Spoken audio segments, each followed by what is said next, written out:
महाराष्ट्राचे उपमुख्यमंत्री अजित पवार यांच्या विमान अपघाताला 24 तास उलटत नाहीत, तोच आणखी एक छोटे विमान कोसळले आहे.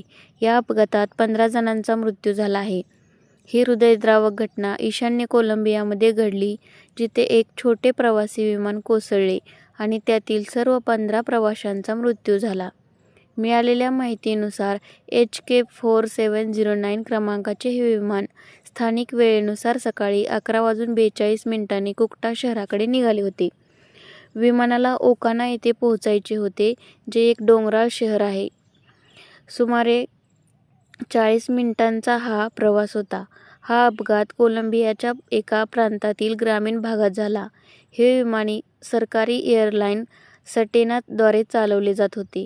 विमानाने उड्डाण करताच हा प्रवास शेवटचा ठरेल याची कोणालाच कल्पना नव्हती. सटेना एअरलाइनच्या निवेदनानुसार टेकऑफनंतर काही मिनिटांतच विमानाचा एअर ट्रॅफिक कंट्रोलशी संपर्क तुटला. त्यानंतर विमानाकडून कोणताही संदेश मिळाला नाही. याच क्षणी काहीतरी अघटित घडल्याची भीती वाढू लागली. थोड्या वेळाने कुरासिका गावातील स्थानिक लोकांनी आणि अधिकाऱ्यांनी ग्रामीण भागात विमानाचे अवशेष पाहिले. त्यानंतर त्यांनी तात्काळ प्रशासनाला माहिती दिली. माहिती मिळताच बचाव पथकाला घटनास्थळी पाठवण्यात आले. पण जेव्हा पथक तिथे पोहोचले तेव्हा परिस्थिती अत्यंत भीषण होती. अधिकाऱ्यांनी विमानात असलेल्या सर्व 15 प्रवाशांचा मृत्यू झाल्याची पुष्टी केली आहे.